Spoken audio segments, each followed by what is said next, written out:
for the guy asking for the audio. It's not on yet. I'm gonna go live here in a wee bit. This is more just just to get it up and running and whatnot. I haven't done a live stream in a while, but I think I'm. Yeah, Megan says you're all flits, all right. But I'm gonna turn this audio off again. I think I'm gonna go on in about 15 minutes. You know what? I'm just gonna go out for a cigarette here, and then I'm gonna start. How does that sound, guys? Instead of arsing about, sound like a plan, aye?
Hey guys, can you hear me?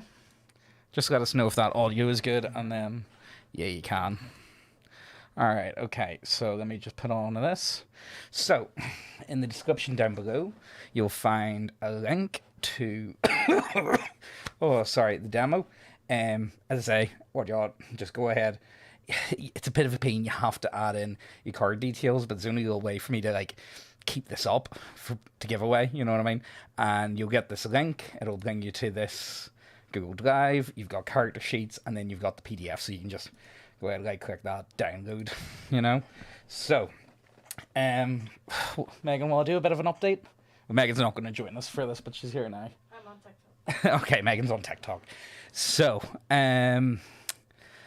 where do you start with the updates? So, I suppose I'll do the Kickstarter first to get that out of the way. So, we've sent a ton of books, like I mean, tons of books. However, Megan's mum passed away on the 4th, or no, sorry, the 3rd, and it's just been pretty mental. You know what I mean? There's been a lot going on, and I'm sure you guys could understand. So, that's not good. We have so I'm gonna be getting you guys more of the Kickstarter books soon. Hopefully they'll all be out next. So hopefully next week. Now think of it like this. Let's say it takes 5 minutes to do a book. You get it packed, you do the signing, all that sort of stuff. And let's say it takes 5 minutes. Because we're packing this all ourselves. You're only getting 12 done in an hour. And we sold a lot of books. You know what I mean? It was a very successful Kickstarter, and we did really underestimate that. So that's going to be. It's going to take a bit longer. Like I did the math. Let's say if it takes 5 minutes, it's over 100 hours. You know what I mean? Of just packing, and that's not counting in time at the post office and all that jazz. So we have sent out a ton of books, so that's good. If you guys could, actually, I'll go ahead and I'll show you guys where to go. If we go on Kickstarter, and if you guys can go to see like this page, Royale, you'll be able to tell these are the ones I've backed. But if you just go to got it, that would be great, and then it lets us know that you've got the book. You know what I mean? And the more that we get, the better, because it's easier to organize, and it means we know how many books we've got left over and all that sort of stuff. So that's that out of the way. So look, I'll just dive into the actual PDF then, will I, and show you guys what it is I've been working on, and also, there's also a link to a feedback. So if you think anything here is absolutely ridiculous or just stupid, let us know. Is there anything that you didn't understand? There's a lot of big companies that have a hard time doing goals as written. So what makes me any different? You know what I mean? Am I, whenever I put words to it, I understand what I'm talking about, but does anyone else do? So that would be really great if you could do that. What worked, what didn't work, what do you think of the classes? What do you want to see more of? What do you want to see less of? How difficult was this to DM? How difficult were the rules to pick up if you were a player? Did you have a good idea of what you were doing after the first session, after the second session? You know what I mean? All that sort of stuff. And then, are you interested in it? Would you pay money for this? 1 being yes, 2 being yes, but it needs a lot of polish, and 3 being no, never. So if you could fill that out first, that would be great. But anyway, if you go ahead and add that to your card, buy that, it's free. But again, you have to put in your card details. It's kind of ridiculous. You'll get this. And I will be updating the character sheets. They're just something that works at the minute, but I do want to make something a bit better, But anyway, look, let's get up what we have here. So it's only 40 pages, and this is pretty much just the core rules. It's got an adventure in it. It's enough for a demo, but it's nowhere near what's going to be in the full book. I'll go down and actually show you guys. I've got a list of what all's going into the full book. So we've got more classes, more monsters, stats for every army in World War One. more adventures, naval and air goals. So like I'm gonna be the naval and air goals are gonna be kind of intertwined within reason. Like they both use a hex map, but they use different scales. So for like air, it's 50 foot, but for sea, it's 500 foot. A bit of a chronological order list of events for World War I. All the rules here. What I'm doing is kind of different. But if you wanted to actually do like World War I without any of the horror elements, you could play that. You can do that. Or if you just wanted to play something like Turn of the Century, you could definitely do that, a ton of random tables, way more feats, short stories and letters. I always think like what makes World War I for me is the human element, and that's why I'm really not a big fan of books like The Guns of August, because I feel like they just take away. It's looking at the war from a more godlike perspective, and you're looking at everything through the eyes of the general, which again, yeah, that's important to know. But I think for World War I, it's more important to understand the actual person on the ground. You know what I mean? And that's the bit that I really enjoy. You know what I mean? That's what I'm really interested in. So I want to put in a load of that.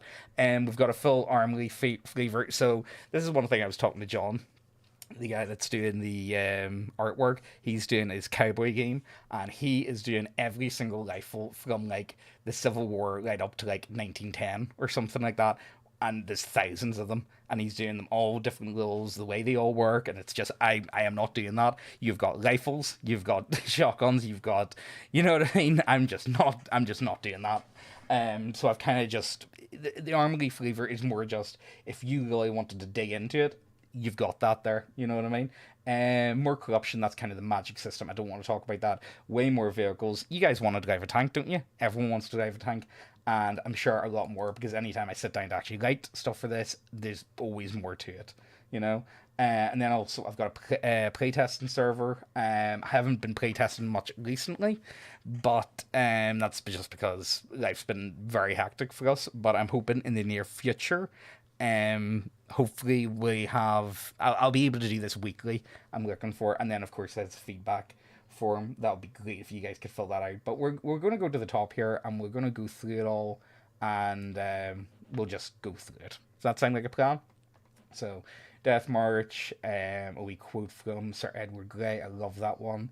This is just stuff that I really enjoy. And I've kind of went for a mix, like some books, some movies and documentaries, podcasts, YouTube series. I would really recommend checking out all of these. I think they're all great in their own right, and they're definitely worth checking out. I would say just check them out, but I've tried to do like a bit of a selection, because not everyone's going to check out the books, not everyone's going to check out the movies. But if there's one that you like, I would say go for that. That's my great grandfather's account of World War I. It's quite interesting, and I thought that would be a nice touch. Setting notes.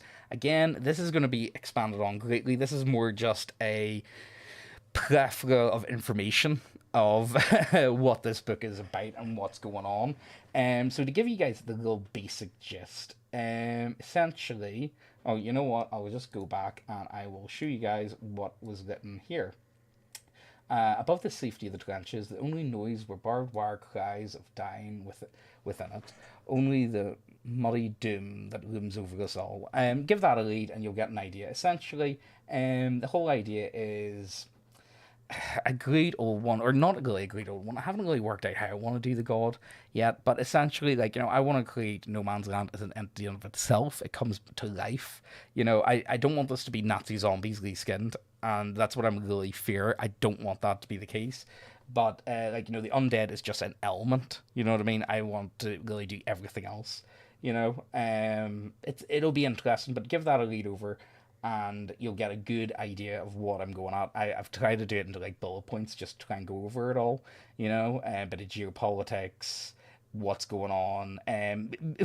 Pretty much the main cultists are communists though, but I probably will put in some fascists as well, just so people don't gurn at me. But technically, fascists didn't exist in 1919, which is kind of where I'm setting it. Like I'm starting near pretty much at the very end of the war, and the adventure that I've got is set in March 1919. So fascists don't really exist. So I don't know what to do about that. But again, I kind of need radicals like communists and stuff like that. So that makes complete sense to me.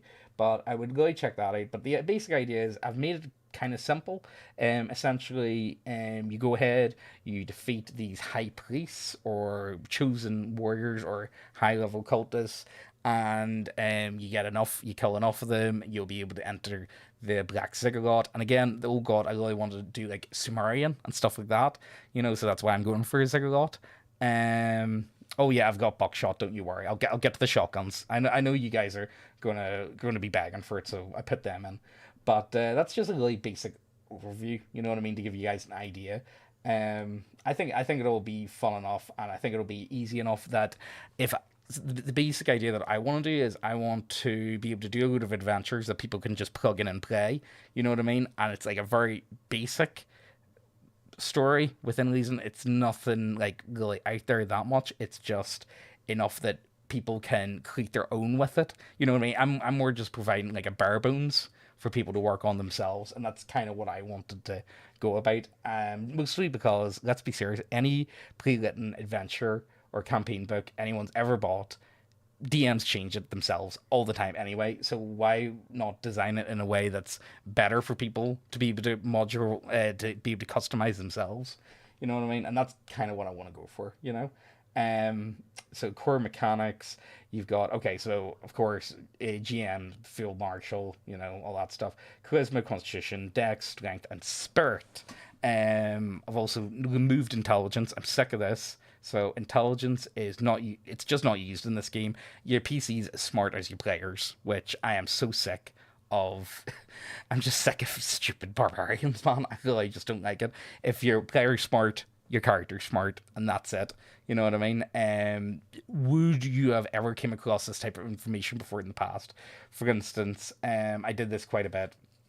I did a test game where we were in the Alps, so we were, and one of the players was, well, a good feeling we're Italian. Would you know a bit of Latin if you were Italian?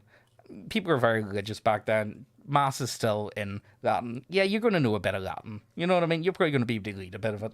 So there you go. I think that sort of stuff makes sense. You know? Again, everything works on a difficulty rating. So very easy, easy, normal, difficult, really hard should not be possible. And that's kind of how I really like to do it. But that's kind of what this is. It's kind of like an apocalyptic World War I setting, so it's not far off that. So difficulty rating, pretty much the GM just decides. Is it an easy one? Is it a hard one? And then just use them for references. Hit points, and this is one thing I've tried to do to make weapons deadly. So if you're a player, if you're a human, you can never have over 40 hit points. There is no levels in this system, but you can get better and you can get stronger. However, 40 hit points is really the cap on the human body. And for instance, a rifle does like 2d10 damage. You know what I mean? So if you get a critical, there's a good chance you're going to die in one hit. And it doesn't matter how powerful you are, how far you've got. You're just, people die.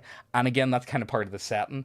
I think I've tried to design this game in a way that it's very simple for people to pick up and play, but it's also extremely deadly, and that's to do with the setting. World War I is a deadly setting. Like, unironically, it's probably got like the same casualty. Like, whenever if the battle's going on, it's not for a 40k standards for health. You know what I mean? For your mortality. You know what I mean? So that's I've kind of have went a bit overboard with it, but it is what it is. Like artillery, for instance, is like 10d100 damage. You know what I mean? But if you get caught by artillery, you're getting vaporized, man. You know what I mean? There's no coming back from that. Like, it's a good thing that the enemy doesn't have much artillery. That's all I'm going to say. It's mostly you guys that are going to have the artillery, so just be happy for that. But if you get caught in it, you're just going to die. You know what I mean? There's nothing else to really say about that. So if you get into one hit point, character is knocked out and must be healed, or else they wake up in 1d4 rounds with 1d4 hit points. That's not bad. You know what I mean? But if you hit 0, then you're dead. You're just dead, all right? Armor works a bit differently in this game. So instead of armor being like a AC where you have to hit it, hitting is very different. Armor acts as a sponge. It absorbs damage, so it doesn't protect you. You need to be using cover. You need to be doing all that sort of stuff. it's all about absorbing damage, so that's where armor comes in for this game. Getting better, again, that's what I've said. 1d4 hit points, 1d6 to the ability score, and then you can get more class abilities, choose a feat, or magic and corruption. Drowning, bleeding, falling, it's all the same. Advantage, disadvantage. Encumbrance, I might change this, but I'm very happy the way it is. Honestly, I'm sick of. There's one thing that I just don't care about in role playing games is bag management. I just couldn't care less, and it's what is that? I love armor absorbing damage too. Um, well, the two, not many people are going to have the body armor. And also there is some disadvantages to it. 2d8, like it's more meant for some melee classes, but I like it. I think it works definitely. It does make you a bit more resilient, because the thing is, why would anyone choose to be in melee whenever you've got automatic weapons? You know what I mean? And the automatic weapons are deadly in this game. Let me just put that out there. But anyway, so encumbrance. Again, you don't have a carry limit. I might change this to like bag slots. I know it's very video gamey, but it makes sense. But at the same time, I just don't care about bag management at all. Just be reasonable with it, and that's all you need to worry about. Climbing, swimming, crawling, it's all pretty easy enough. There's nothing to that. Soldiers and harlequins. Only really the officer class needs to worry about this. What's an action? I was really debating whether or not I should put this in or not. But I suppose I kind of have to. But it's kind of like, the whole. I hate that in most games. It's like, see if you're going to pick this up. I'm going to assume most people are going to have a good idea of what a role playing game is. So why do I really need to explain what an action is? You know what I mean? But I suppose I'll just put it in. Help, action, dash. Lock mechanic, I really like this. I think this is going to help a lot of people. Think of this as like not exactly a get out of jail free card, but more of a narrative tool. So, say for instance, once per session, the players may decide to use a luck mechanic. Very much, this is completely in the DM's hands. I would say if the players can come up with an idea. So, for instance, say maybe all the enemies are gathered around a big red flammable barrel. You know what I mean? You just need that, extra damage. Oh, there's horses saddled, ready for a getaway. They just happen to be here.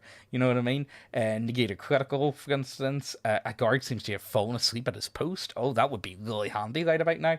Again, this is just a one-off thing for players, maybe to be able to pull something right out of their hole, or maybe they just needed that one vital hit. They just needed that goal. There you go. You get advantage. But it's only once per game, or once per session. I think it works. I've had a lot of success with playtesting, but I have no idea what this is going to be like in other people's hands. So, this is one thing I'm going to need feedback on big time. Infections, do you want to hear a funny one about infections, actually? So everyone always talks about trench foot. Trench foot's like the big one that a lot of people always go on about. But I'm going to give you guys some some fucking terrifying statistics.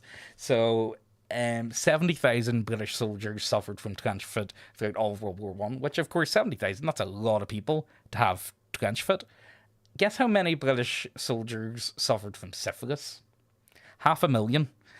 And everyone always talks about trench foot as being the big one, you know what I mean? But in fact, syphilis was way more deadly, and that's only the reported of cases. That's only the ones that people know about. A lot of people back then just wouldn't talk about it, or maybe they didn't even know, So, yeah, that's the thing. It's some constitution thief. Anytime you take damage, there we go.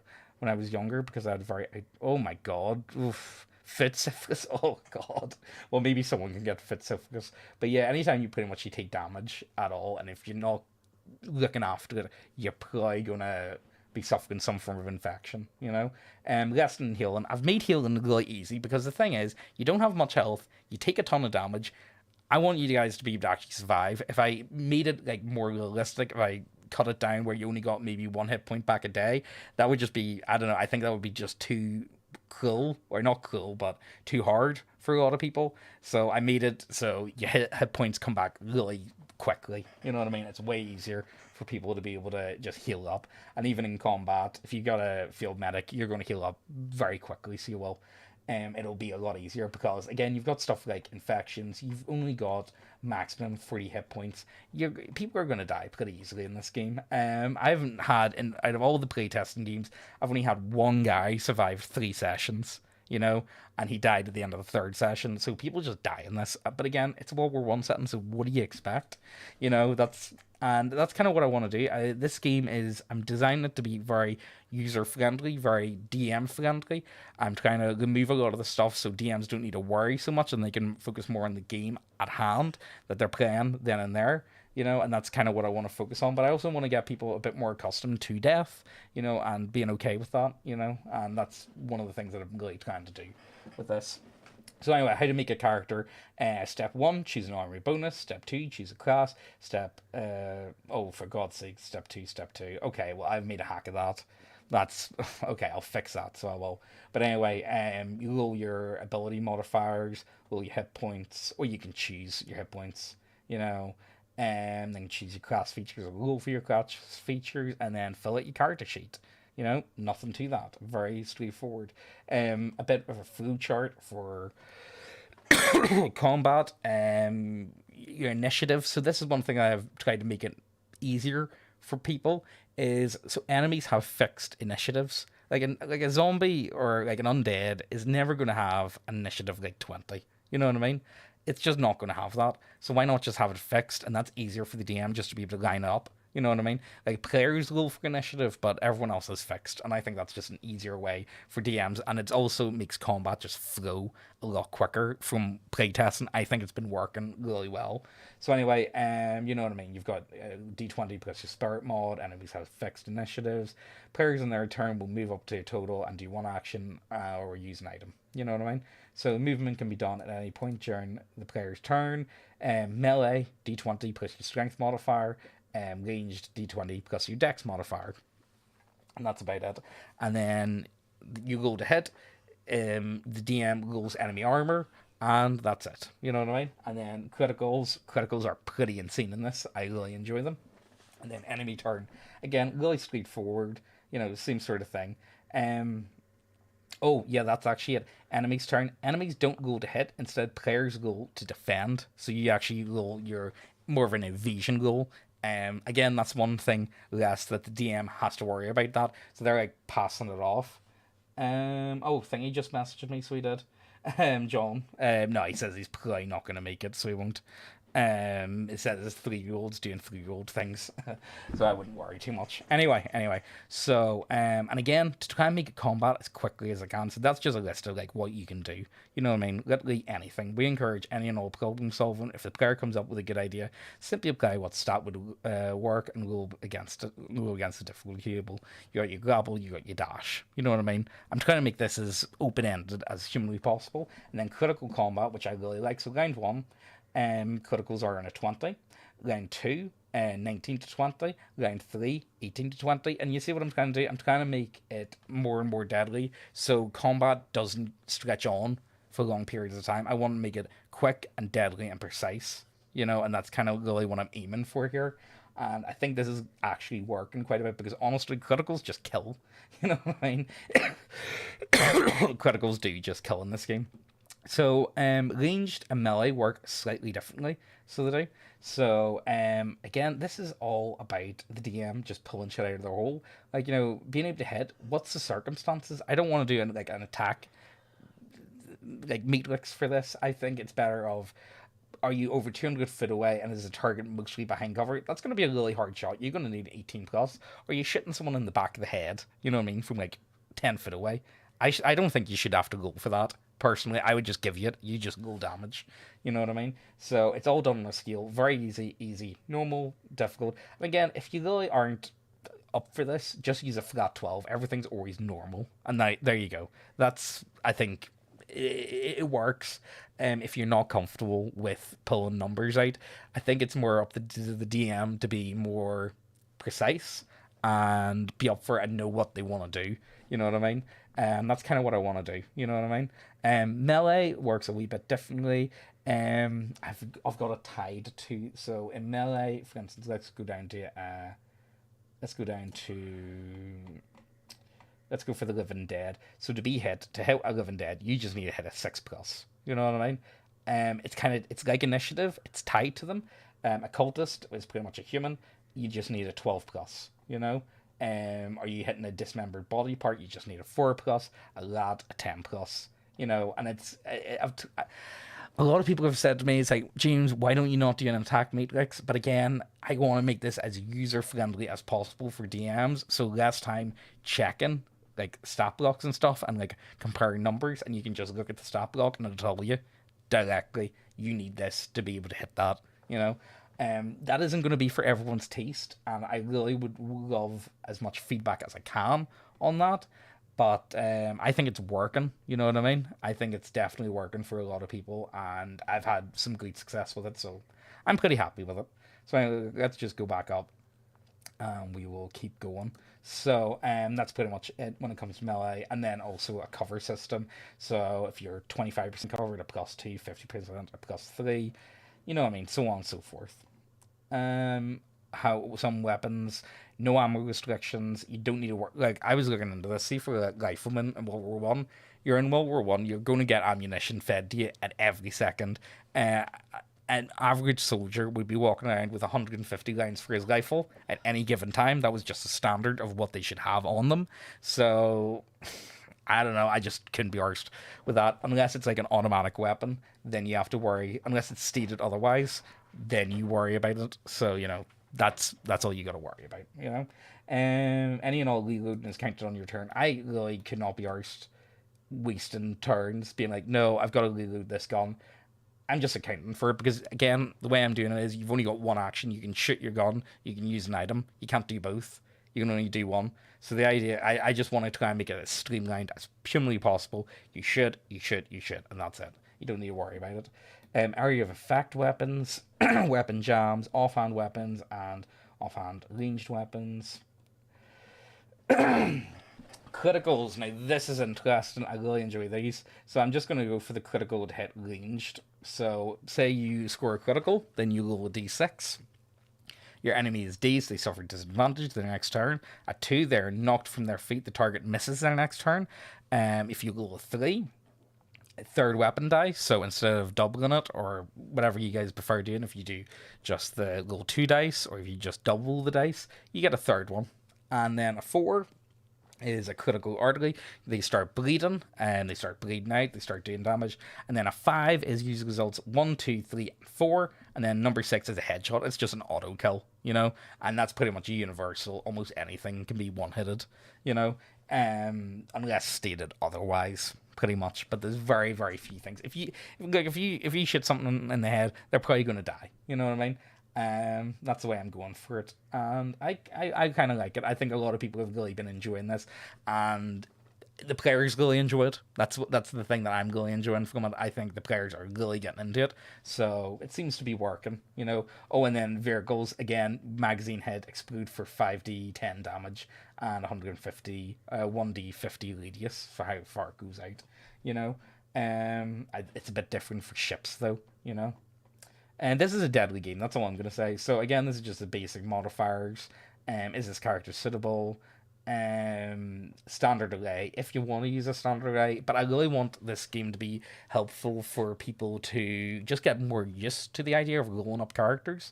I kind of want people to embrace that, and that's why I've also made them roll 4d6 instead of 3d6. They roll 4d6 and they drop the lowest. I'm okay with players being able to get bigger numbers because I expect them to die. You know what I mean? And that's kind of one of the things that I really expect from it. Players are going to die a lot. And again, is this character suitable? This is up to the DM personally, but if you've got no modifiers that are above a 0, I'm okay with people just starting that again. You know what I mean? Like, you can reroll your stats. That's fine. I'm okay with that. Army bonuses. So I've only went for the main ones, and there we go. There's a nice bit of artwork. I've only went for the British, French, and German. This is for the demo. Don't worry, the Americans, you do have stats. I have written stats. But I've done actually all the stats for all the armies. The only I didn't bother, there was some armies that I don't know if I'm going to add in. For instance, like Siam, so Thailand. Thailand sent like 1,500 soldiers at the very end. Should I put them in? I don't know. I mean, they were there. Should they be added? I don't know. Irish poverty stomach 1d4 plus 1d4 HP when resting. So I thought that was funny. So anyway, English, Scottish, Welsh, Irish, Canadian, Australian, British Africa. So that's one thing I did combined.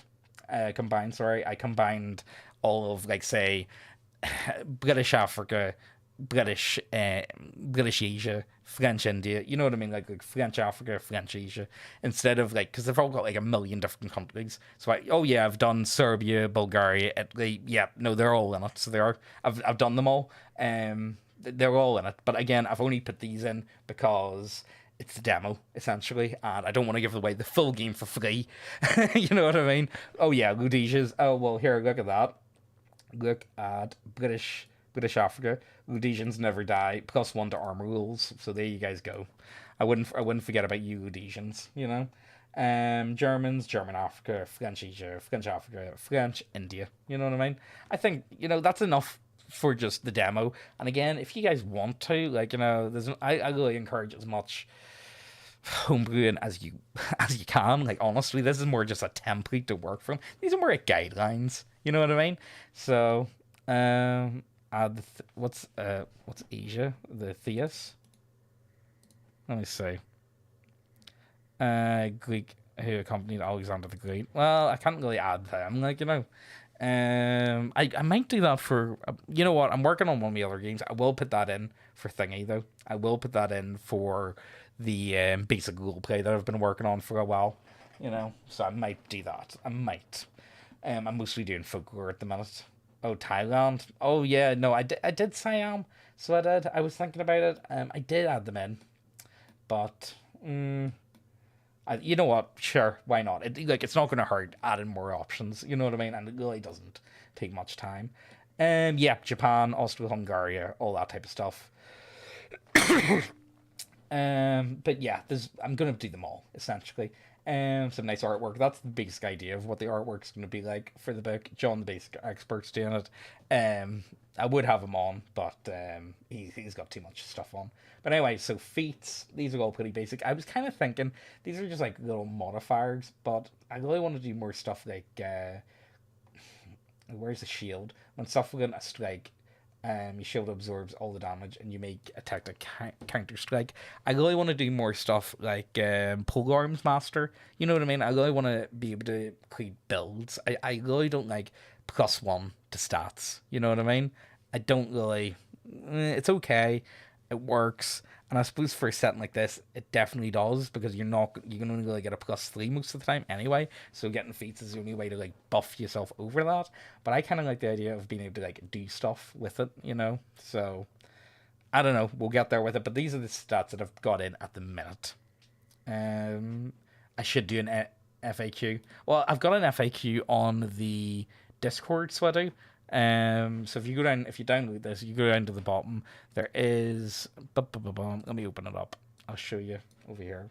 You guys best not have been doing anything here. So yeah, there's an FAQ on the page there. Let me see. Do I have to move it over? So yeah, if you guys go ahead, join that Discord. There's an FAQ there, and I'll try and get back to you as soon as I can. And if I get enough good ones, maybe I'll be able to, properly go into it. I don't know if I want to do World War II. I really like the idea of maybe doing Vietnam, though. I don't know, there's something about Vietnam I really enjoy.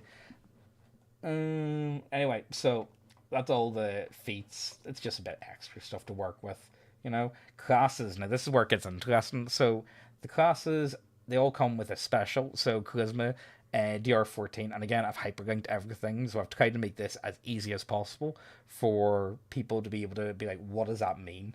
Just click on it, you know what I mean? Yeah, honestly, World War II is oversaturated. I might do North Korea, though, or just do Korea. Korea's pretty cool, and everyone does Vietnam, but Korea's pretty insane, you know what I mean? So, I might go that.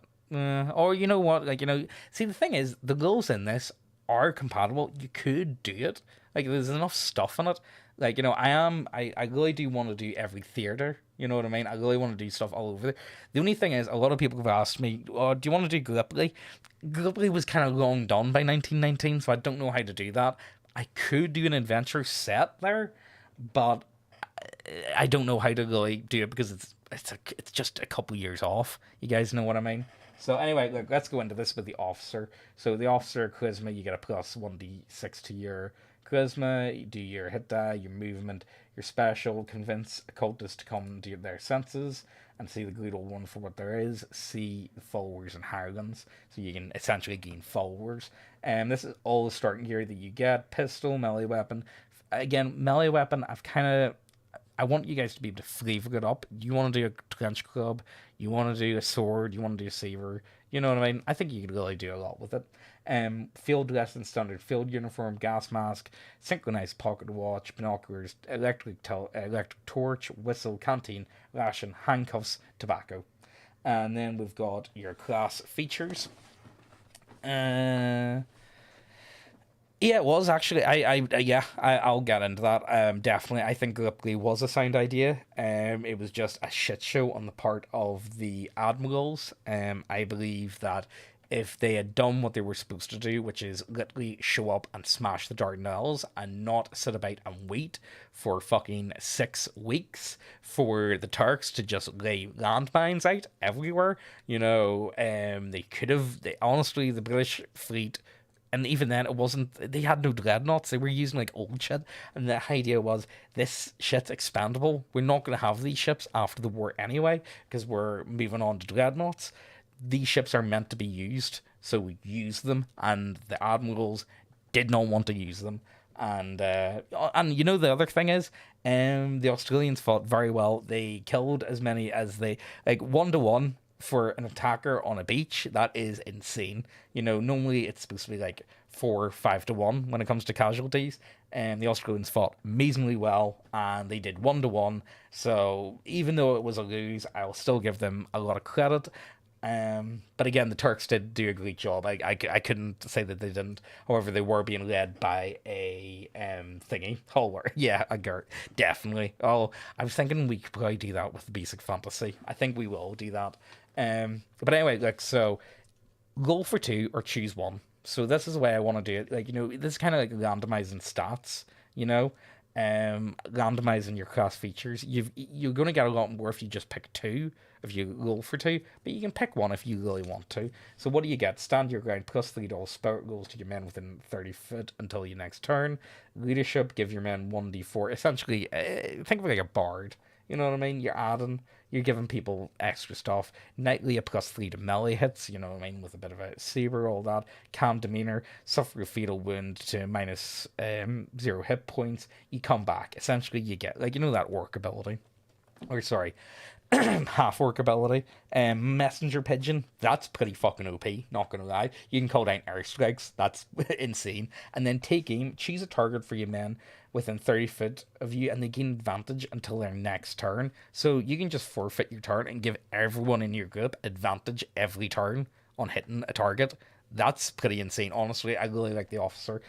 Not many people have picked the officer because a lot of people really like the heavy weapon special. If people can get a flamethrower, they're going to take a flamethrower, man. You know what I mean? That's just the way it is. So anyway, I really like the officer. The officer's cool. I really like the rifleman. They've got a special hit table, so they do. It's only a D4, but they're pretty much going to kill way more stuff. Marksmanship, 18s are criticals. Again, that works with the critical table. So on turn 3 or 4, their criticals are on a 14 plus, which is kind of insane. Camaraderie, +1 to ability rolls with more people you're with, up to a maximum of 5. That's kind of insane. Bayonet charge, you can stab and shit in the same turn. Take aim. Spend a turn, take an aim. So you can forfeit your turn, and then you can auto hit the next turn.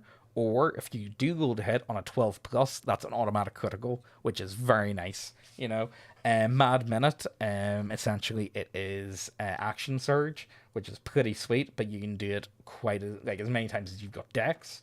You know what I mean? So if you got a +1 to dex, you can do once per day. If you've got a +2 to dex, you can do it twice per day, so on and so forth. Sniper at a scope, you can shit up to 1600 feet, which is again ridiculous. I've tried to put in as much stuff like that as I can. You know what I mean? I've really tried. A lot of people. Well, I'll leave that to later. Anyway, Sapper, which is essentially an engineer, a lot of stuff you start with.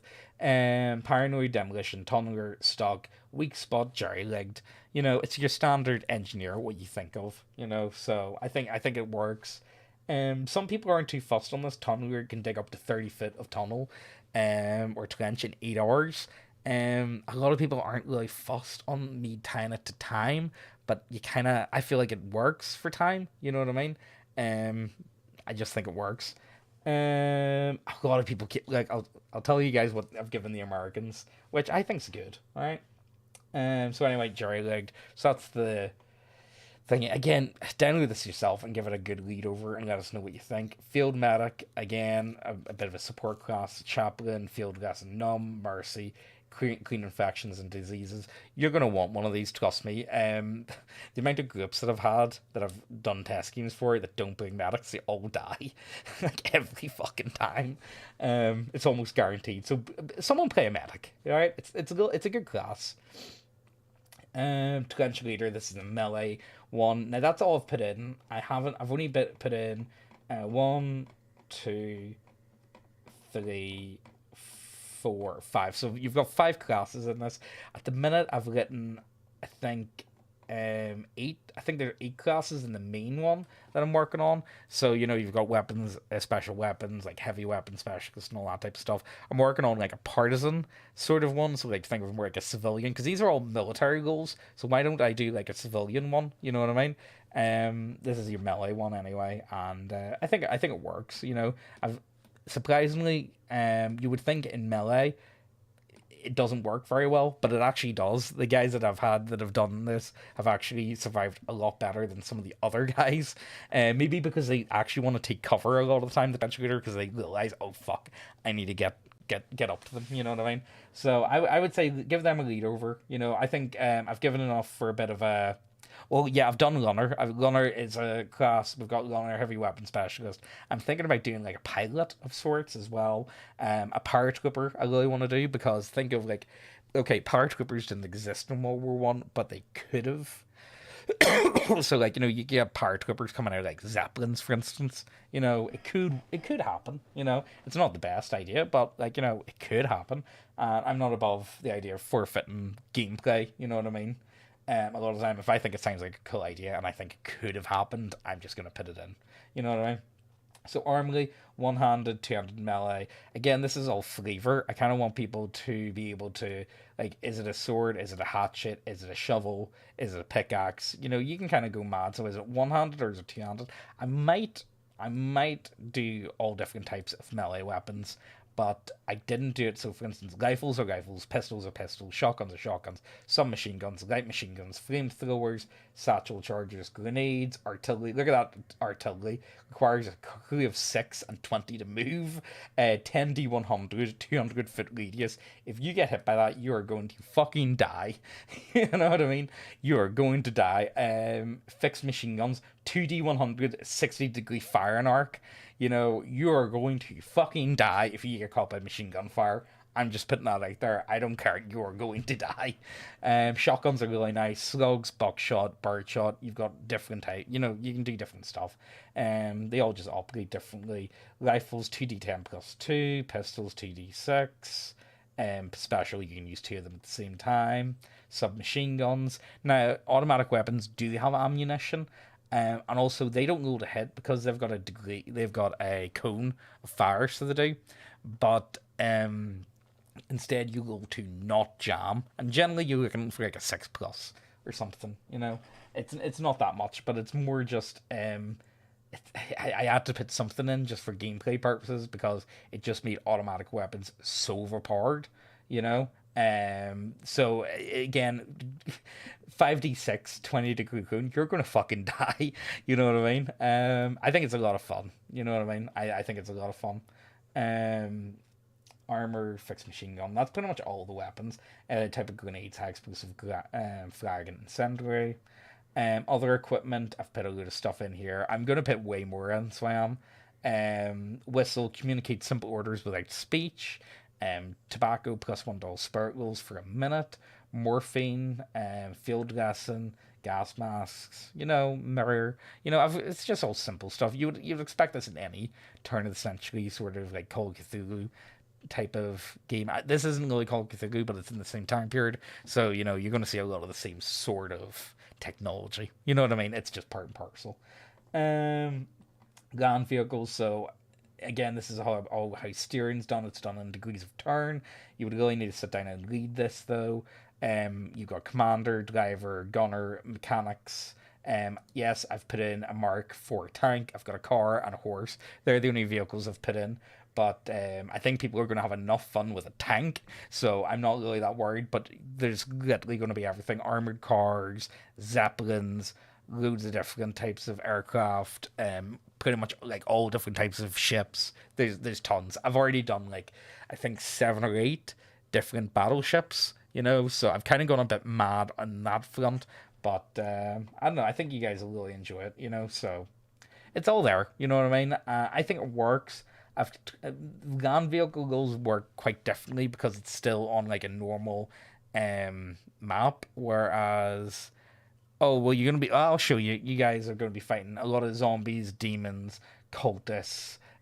We'll get there. I'll show you that whenever we get there. So anyway, vehicles would do all that. Adventure 1 0 hours. So I'm not going to really go into that. You guys can read that yourselves. But this is more of like a taster. So it's a 2-page one. So we've got a map. Thingy needs to number these, by the way. But I suppose it doesn't really matter. You guys can do what you want. And then this is actually the bunker itself when you get there. Some of this is like underground and it kind of goes back up. I really like this map. I think it's really cool the way he's done it. So as you can kind of see, like that kind of connects onto the next map. You know what I mean? So it's all kind of connected. But look, I'm just going to put it into the monster. So I did mud as a monster. So you've got living bar. Like I'll go through them and show you guys how it works. I should have brought up a wee drink of water for this. So I've tried to make this as simple as you can. So hit points, living barbed wire, I've only got 1 hit point. Initiative, they always are in a 20. It's a very quick monster.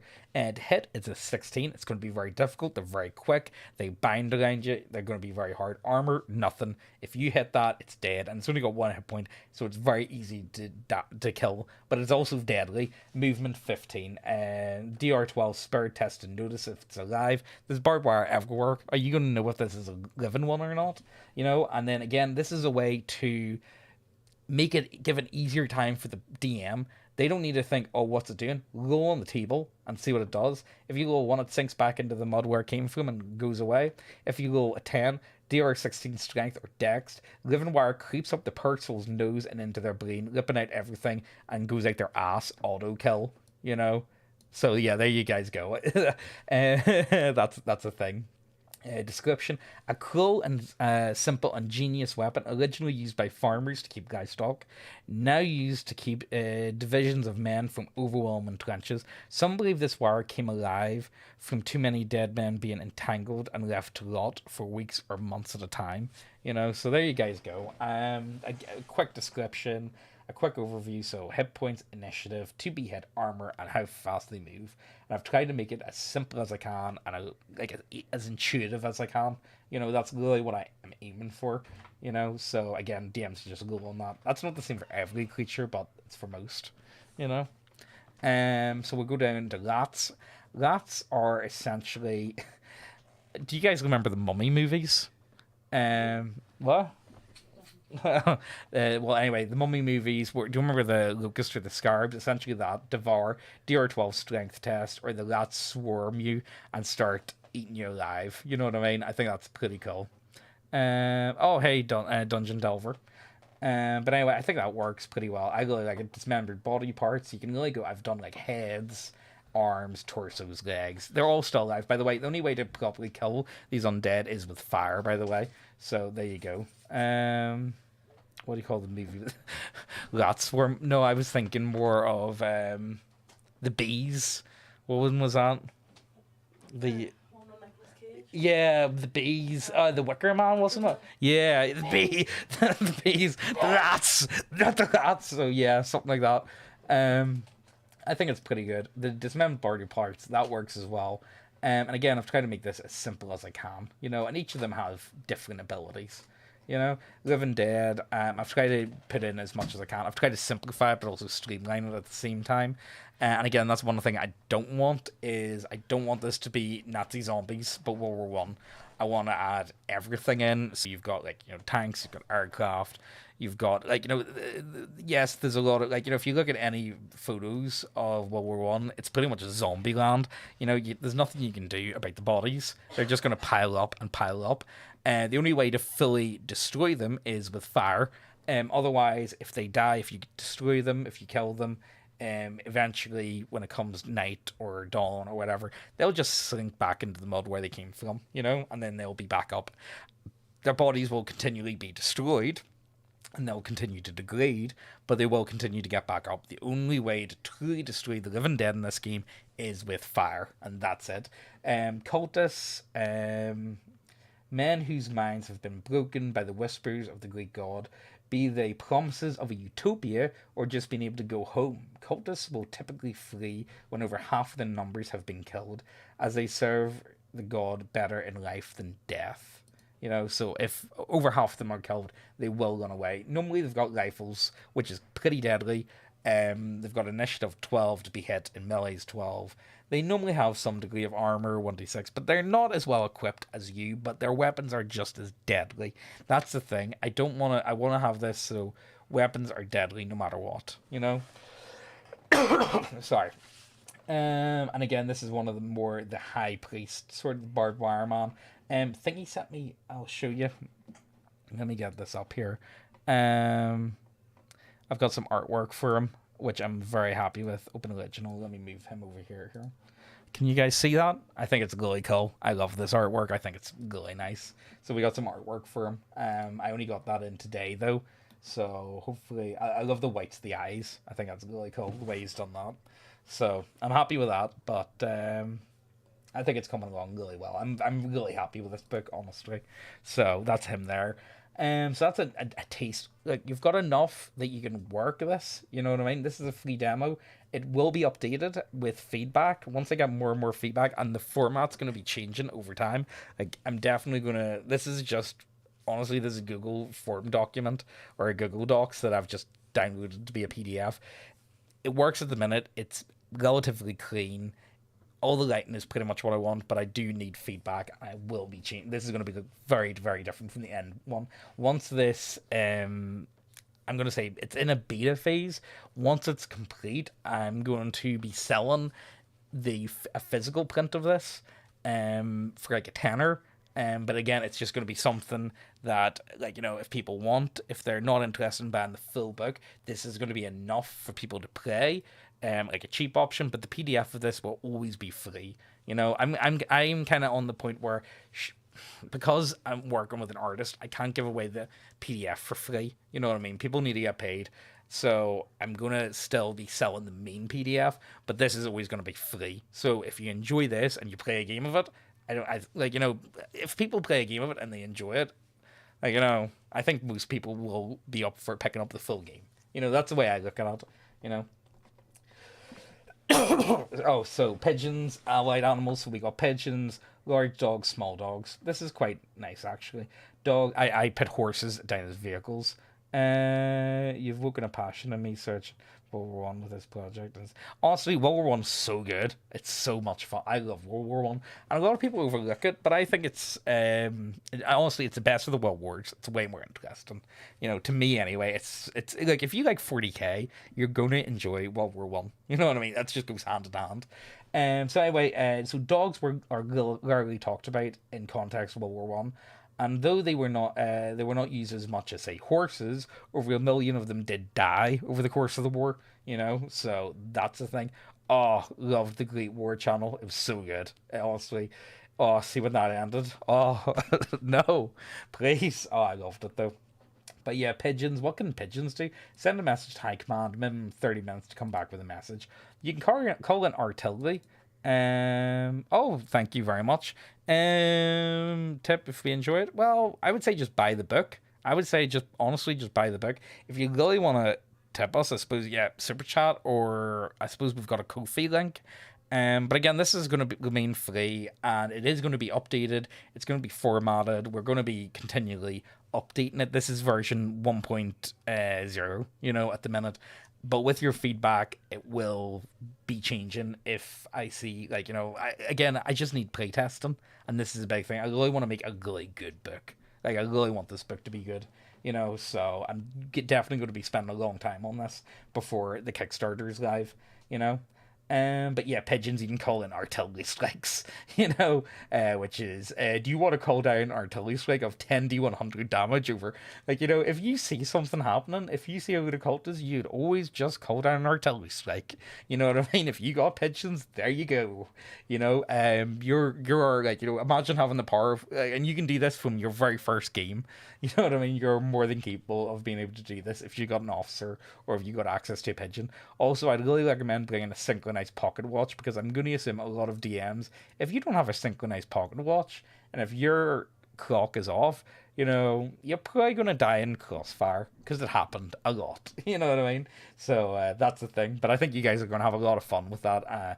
Large dogs, small dogs. Small dogs we used an awful lot in World War One. They were probably used more than big dogs, if I be honest with you. Very handy creatures. Very good.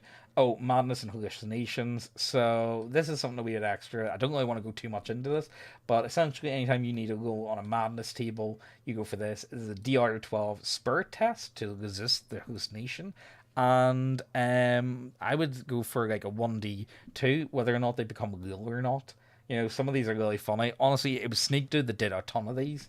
He submitted tons and tons of these. So honestly, I'm not going to really take credit for this, because this was more of the this server here. So it was that did it. The Neat Games, the open one. Anyone can join the playtesting server. So I'm going to give that to you guys that did this, because I just took your guys' ideas, and I think they're really funny. You know what I mean? I think some of them are pretty fun, and I think you guys will get a lot of fun out of that. So anyway, magic and corruption. Now this is an interesting bit. So how do you... I really do not like, in Call of Cthulhu, I don't like the idea of sanity being like hit points, because sanity does not work as hit points. Health kind of works as hit points. It makes sense, but sanity works so differently. So think of it. So we'll read this together, will we? My voice is going, so I'm sorry, guys. So, the only magic in the setting is granted by the god of death. It is also intertwined with sanity and magic items. There are 5 levels of corruption. Each class has a different tree they may go down. However, DMs or field marshals may offer anything that the player would be tempted by. A DM's going to know their players better than a lot of people, than what I know the players as. So, if a DM can, tempt them with some form of, ability, you should do that. You should definitely give them enough rope to strangle themselves with. That's all I'm gonna say. So anyway, anytime a player comes in contact with an evil artifact, they suffer hallucinations and they will hear rhythmic chanting. They will not understand or know what this is until downtime. So after the session, DMs should talk to their players, and they should say this essentially: they will suffer hallucinations and will hear rhythmic chanting. Sorry, my voice is going. They will not know or understand until downtime between sessions what the voices are trying to say. Where the god will be able to communicate with the player via their dreams. If the player chooses... Again, I really like this with the idea of dreams, because it kind of matches in with post-traumatic stress disorder, which I kind of liked, and that's kind of what I wanted to intertwine quite a bit. Again, I've called it corruption, but I could have just called this PTSD, if I be honest with you.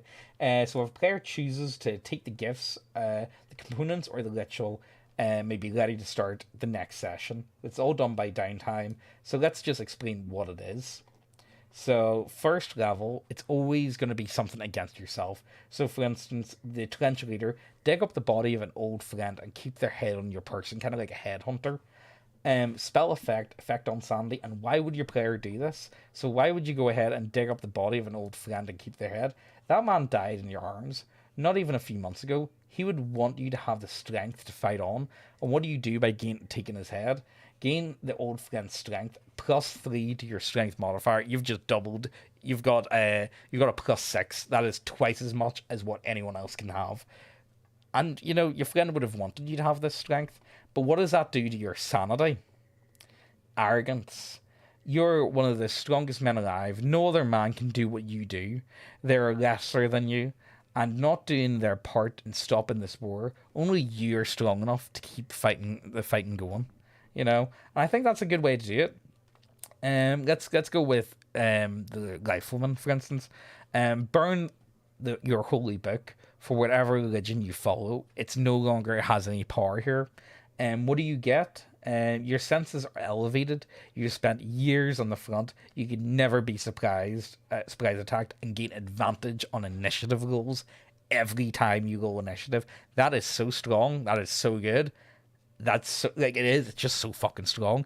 You really want to be tempting your players with this, but as we'll see, each level gets worse and worse and worse. You know, so yeah, essentially, it starts off so elitism or depression. Player chooses your god is dead, but is lost. For you now have a new god. That you're gonna become elitist. You're gonna, you're essentially starting a cult. You know what I mean? Why would you do this? Does your god even exist when you know a real one does? Why are you following your Christian god or your, well, I suppose Abrahamic god? Whenever you know that this god is here fighting, you know what I mean? You already know that this god is here. So why would you follow another one? You know what I mean? And that kind of makes sense. So let's just go on down. I would really recommend you guys to check this out yourselves and read over them. But we'll go over. So what is the next step of the Life Woman? So start to write down your dreams. They became more and more disturbed for what it is. Your own holy book. Act out and recreate some of these dreams, for you now know that they will come true. At the start of each day, roll 1d4. The results. So that's how many times you can reroll per day. Effects on sanity. Your god guides you, and even in the darkest times, anyone who doesn't see the god for the way you see them is now an enemy and not to be trusted. So anyone that isn't following your dark god is not to be trusted, and you're turning more and more evil by the day. What about the trench leader? Your friend whispers and speaks to you of an ancient burial mound not far from where you're stationed. A sword that once belonged to an ancient warlord, warlord long forgotten to time. This sword is cursed by the warlord's spirit. Why would you want this? Well, why wouldn't you want this? The sword thirsts for blood. Whenever you deal damage with a sword, you regain HP equal to that. How you're getting back, if you're hitting for 2d8, you're getting back 2d8 worth of health every turn. That's fucking insane. Effects on sanity. The sword thirst for blood is addictive. The player must constantly feed the sword's souls. If you're not worthy to wield such power, the sword will find a new, more deserving wielder. After 2 days without the sword tasting blood, 2d12 cultists will hunt you down and take it for themselves. Again, this is almost like a plot hook, almost. You know what I mean? And that's kind of what I want to do. Effects on sanity, you're going to get a bit more paranoid. People are coming specifically hunting for you, trying to take your sword. Are you not worthy of that sword? You've already got arrogance from before. You're incredibly strong. You're like essentially the world's strongest man. Let's be serious. Why? What's all this about? So what if we go down to the third level of the corruption now? What's your effects on sanity on the third level? You gain a taste for human blood. You no longer need food or water, only blood. Suffer the effects of starvation if deprived of blood. Essentially, you turn into a vampire. The thirst for blood is too strong. There's a village nearby, not even 4 miles from here. An easy target for someone of your prowess. There is 2d12 women, 1d6 old men, 46 children, and 1d4 infants. You must, see what I mean? It starts off really easy, really light. You're only hurting yourself. You can understand this. You can compliment. Like what I've called this, and I think this is the best way to call it. The road to hell is paved with good intention. I am really happy with this. I think this is honestly great. I didn't think about this on my own. It was actually RPG Pundit did something very similar to this, but this is my take of it for this game, and I absolutely love it. I think this is really cool. I really enjoy it. The medic essentially turns into the medic turns into like a necromancer. So I'll show you this one. 2 drops of the medic's blood rubbed across the dead man's forehead. So think like Ash Wednesday. When the blood was where the blood is rubbed will leave a stain that will never come out. Spell effect. If cast within 1 hour of of a character's death, said character will come back to life within 1d6 hours. They will become fanatically loyal to the medic that brought them back to life. If the medic dies, everyone he resurrected will also die. You know, what's 2 drops of your own blood to bring back a dear beloved friend back to life? But what does this have effect on your sanity? Megalomania. With the power of life over death, being able to prevent the death of loved ones and their fierce cruelty to you, it's hard not to think of yourself as destined for great things. Are you not going to become a cult leader, essentially? Like, you know, can you imagine how that would change your worldview? Having power of life over death? You may as well be Jesus. Fuck me, man. So why would you want to do that? A field medic has saved the lives of hundreds of men. However, they have lost the lives of thousands. What's 2 drops of your own blood to save another man's life? You know, it's very easy to accept that and be like, you know what? Yeah, I get. You know what's, you know, I could bring this person back to life. Why not? But what is that going to do to you? So we're going to go to the medic. Anytime you heal a player or NPC, roll 1d6. On a 1, you must amputate their limbs. Players may choose to amputate a player or NPC regardless of the health to perform the ritual. Spell effect. You and your men have saved from death. Gain 1d6 temporary hit points. So essentially, you just fucking like, skin or flay people, and you know you're committing evil acts, but you get plus 1d6 temporary hit points. You know, that's pretty good. Oh, and by the way, the stacks with the more men you amputate, this does not have a cap. You can literally amputate as many people as you want. You can keep doing this. You can have as many, and you need to remember, you're only stuck with 40 hit points max. But with this, you can break that. You can do this up as high as you want. You could literally have someone with thousands of hit points. You just need to keep amputating. You know, I think that's a good idea, and that's the way I've wanted to do this. I want to make these spells very, very strong and very powerful, but you know, what do you have to do to get there? And again, this is going to be 5 levels of corruption, so this is the first 3 levels. The rest are going to be even worse. You know, what do you have to do for level 3? So, officer, Blood Eagle 10d10 prisoners, their souls will combine into a spectral messenger pigeon. Rifleman, kill 2d10 non-believers. Don't worry, you've saved their souls. Sapper, remove the eyes of a victim. Where you're going, you will not need eyes. You guys will get that reference.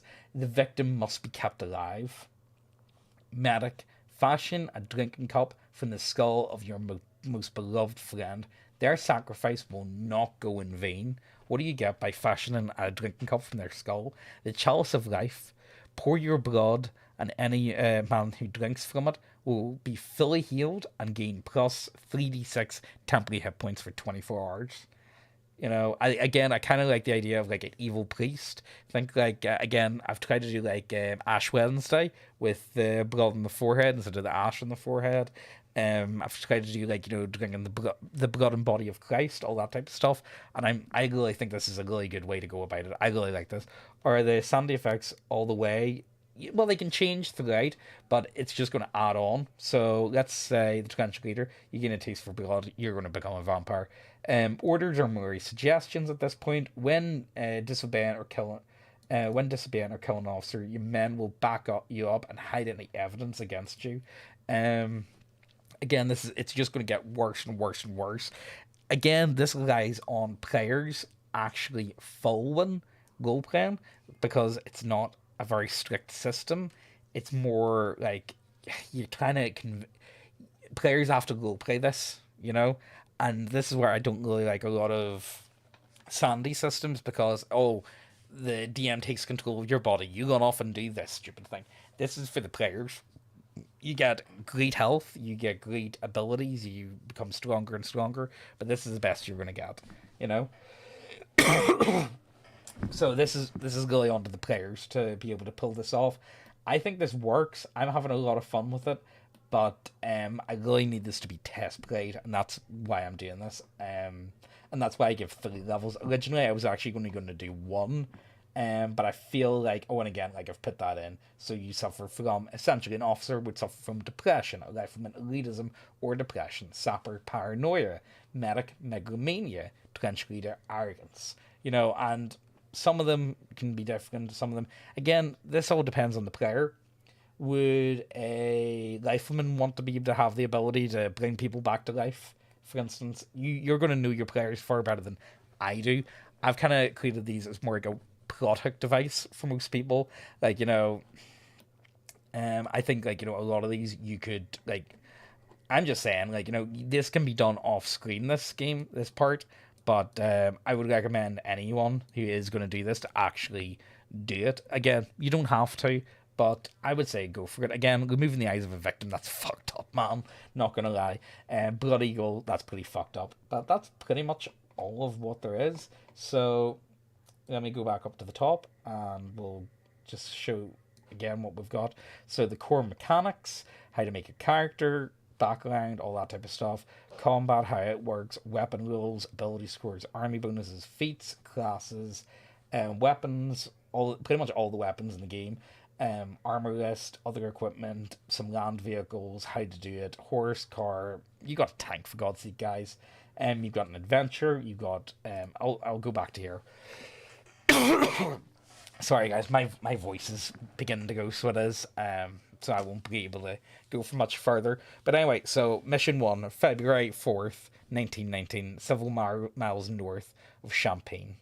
Well, I should be saying, so, well, look, that's a bad way for me to put it. Champagne's more of a legion than anything. But anyway, it's a couple miles, I should have said, from Verdun. But anyway, so the party is being sent out deep into no man's land to locate a possible source of this curse. These are the ones chosen to investigate, because at some point you've been stationed there, so you can play like someone from like a British, French, German, whatever. I've done this very far south, so it's like on the lines between the British and the French and the German, so it would make sense for any of them to have been in and about that area. So that's the reason why you're getting sent. You're not part of a division. If you guys want, you can make a completely random party. That's why I've done that, because I think it makes it just makes it easier. Anyway, so you need the curse was first documented at this command center. Players must take the 3 mile. You must travel 3 miles deep into no man's land, locate the bunker, and retrieve any and all documentation. Take photos of all findings for high command. Smaller groups during the day into no man's land don't seem to disturb the dead so much, so it's pretty okay. No man's land is pretty easy during the day. At night, it's like a full-blown battle every night. You've got just hundreds of thousands of undead going at each line all the time, and every morning there is cleanup crews having to dispose of bodies, but there's so many bodies that they're just never going to get through this, you know what I mean? So smaller groups. It has been almost 4 months since any form of living contact was at the bunker. High command have no idea what you're walking into. There's a chance your group is not the first to have been sent out. So there you go. And again, Act 1, the journey, so you're getting there, part 1, 1, 2, 3, we've got a random table for what you can do, and that's the battle map, and then we've got the bunker itself, 1, 2, 3, 4, 5, 6, and there's the battle map, so there's enough for you guys to work with, but yeah, that's about it. I really want to see some feedback, so if you guys can go ahead and download that would be great. If you guys could whenever you download it, so I'll bring this over here. So whenever you download it, you can go ahead and do the feedback form. That would help us out big time. It'll be able to, like your input is important. This is anonymous, so there's no names attached, so don't worry. You can call me a fucking faggot all you want. You know what I mean? It doesn't matter. Is there anything you didn't understand? What worked? What didn't work? What do you think of the classes? How they work? What do you want to see more of? What do you want to see less of? How difficult was this for you to DM? And of course, we've also got the playtesting server, so I hopefully will be playing more games, running more games. I should probably not have that open.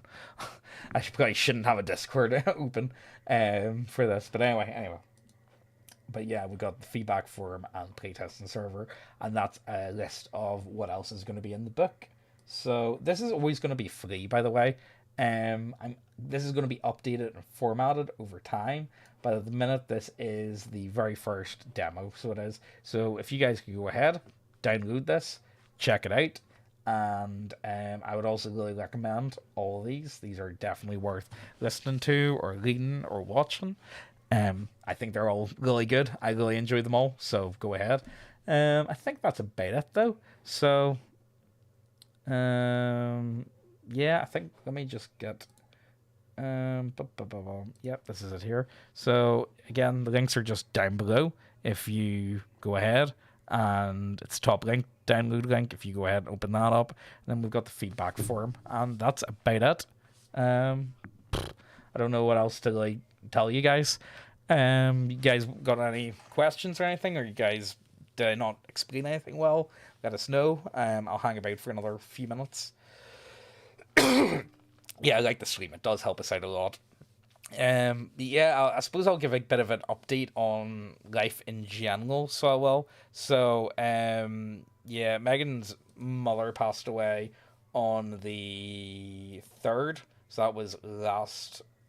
That was last Friday, not last Friday, the Friday before, and then funeral was on Monday there, so that was pretty brutal. Not gonna lie. We only found out so it's only been going on for like about 13 weeks. We found out she broke her hip. Turned out she had bone, lung, and breast cancer. And honestly, it's been really stressful the last few weeks. You know, see moving house, looking after Ozzy, looking after her mum, and everything. It's just been kind of insane. Also, Megan's mum she spent a few weeks in Marie Curie, Belfast. So if you guys are interested, she spent a few weeks up there, so she did, and they were really good, honestly. So I'm gonna be doing with Death March, because it's around the same time period, Marie Curie.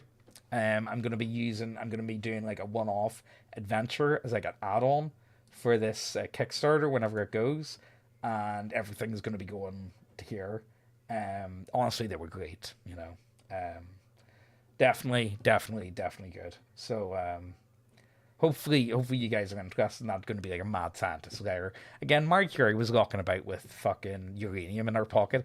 You can't tell me that doesn't make for a good adventure. You know what I mean? So yeah, they were really good. They were really good with her. You know. But yeah, hopefully everything calms down over the coming weeks and months. You know, honestly, Garbu's fucking done. He's been great with us. You know, see, without him, it really wouldn't have worked. Question: will you add different buffs, penalties for different age ranges? Well, I do have an. You know what? I'll open it up here. Let me get it here, and I'll show you. I do have an age table. Actually, no, I can be getting it up. So the age table is go a D20, and on a 1, you're 16, and you lied about your age. At the minute, no, I don't have any difference for ages. Again, the thing is, one of the reasons for that is I want people to be able to goal up characters dead quick. People are going to die in this game very quickly. The less people have to roll, or the easier it is to like make a character, the easier, I think, because people will just die in this a lot, you know. So I've kind of tried to streamline character creation. I really want to build a online digital tool, like a character generator. I'm thinking about maybe getting this for like why not make it for Rangers? So you could do that. You could, you know, maybe like, you know. So a 1 would be your 16 you guide on a 3. Yeah, I could do something like that. I think it would more be an optional thing though, but I don't know if I want to add stats to that. Actually, you know what? I think it did. Hold on, it's been a while since I've looked at it. Let me just get this up here. 1 second. Where did I put it? Alright, I've got it here. 1 second.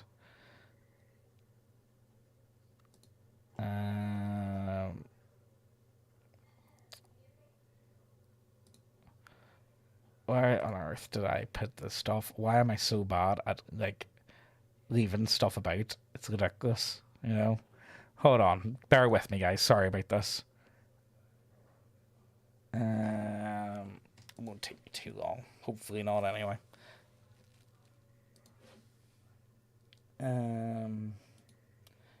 Message. I've sent it to thingy, so I did. Let me get it up here. What's this? Google Drive. Hold on. Let me just. Nope, it's not that. Ah, come on, man. Where did I put it?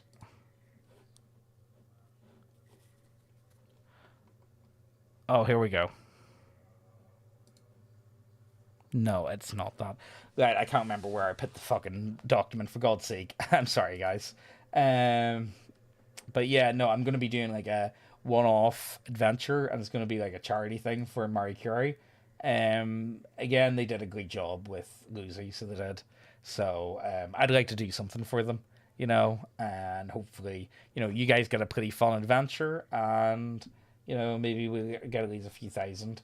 But I thought it would be better if I did this as part of the Kickstarter for Death March, if I just added on to it, just added to it and just did it as like an optional add-on for people if they want it, it's not going to be big. It's going to be like maybe like a 10-page magazine sort of thing. Hopefully, I'm gonna do some random tables and whatnot, and I think you guys will have some fun with it. But honestly, Marie Curie were great. That's all I gotta say. So maybe nothing really game changing, but add some nice flavor. Yeah, I think I could. You know what I mean? I think I definitely could. And anytime I sit down to work on this, I always add more and more random tables, and it's kind of getting out of hand. I'm not gonna lie, it's really out of hand, if I be honest with you. So I probably will, but I kind of, again, one of the big things that I want is streamlined. I really want a smooth and easy game and again, I want to create a game that will be fun for people that have DM'd for years, and also fun for people that have never DM'd a game before in their life. I want this game to be hyper playable. I want this to be able to be, anyone can pick this up and know what they're doing within reason. You know what I mean? Like there's some stuff that I feel like I really couldn't be arsed explaining. Like, for instance, what's an action? I suppose my actions work kind of differently. What's an action? PC player character can do whatever within 6 second window of time. This could be shooting a weapon, using an item, or running a distance. You know what I mean? So there you guys go. Oh yeah. Also, I should show you guys some of the ones that I've got. Hold on. Let me find it here.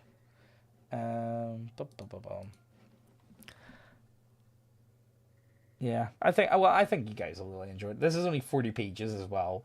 It's probably going to stay about that. I think all the writing's done, but I'm going to be putting in a lot more artwork, and it's going to be formatted, and it's going to look like the main book. This is just a taster. Essentially, you've got all the core rules. You've got everything that you need to play, but the main book will have just a lot more to it. You know what I mean? So I think you guys will get some good fun out of it. I hope so anyway. I really hope so, because I don't know. I've been spending a lot. I don't know. I've been having a lot of fun with it, and I've had fun playing it. But yeah, I think that's where I'm gonna wrap up and love you and leave you guys. Hopefully, uploads are gonna get back to normal next week with any luck. Megan needs a bit more time, so she does. Which you guys get it. It's not easy. Grim Trench vibes. What's Grim Trench? Was that was it like a movie or what, or is it just like a feel, an aesthetic? Let's call it. Oh, what's this Grim Trench? Oh, it's a thingy. I think I've heard about this actually. It's oh, these are pretty nice models actually. Very cool. I'm thinking, like, it depends on thingy. It depends on how. So the battle royale, actually, I'll get that up and show you guys while I'm here, because like, fuck it, it doesn't really matter that much, does it? Oh, here, actually, you know what? I will. I'll show you guys some some artwork for the battle royale game. So, I'll throw these up on screen here. These are the two like pretty much finished ones that I've got. So these are really cool. I love these. I think they're really fun.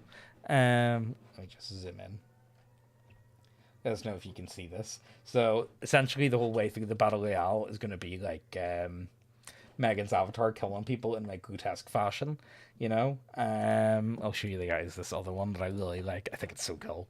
I honestly, I'm really enjoying this battle royale. Like, I'm really enjoying it a lot at the minute.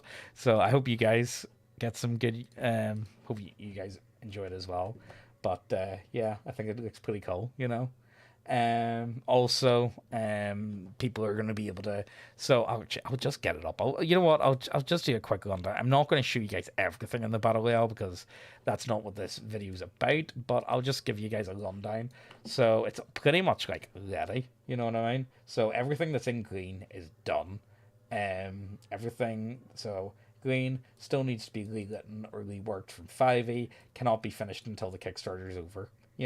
So there's only a few things that need to be completely changed. And again, the system works very similarly to the World War One game. So you got strength, constitution. It works very similar. However, I do have I've done things slightly differently. Like for instance, there's a attack matrix because you have to have an attack matrix because this is a PvP orientated game. So there's no way DMs can just pull numbers out of the hole because players will fucking gurn. So it's defense leading, so your dex against your strength or your marksmanship. So there you go, and then we've got a lot of things are similar. Dismemberment table, that's a lot of fun. Wait, is a dismemberment table in the thingy? Do I not have it? Let me see. I don't think I went over that. Have I not put that in? I don't think I've put that in, actually.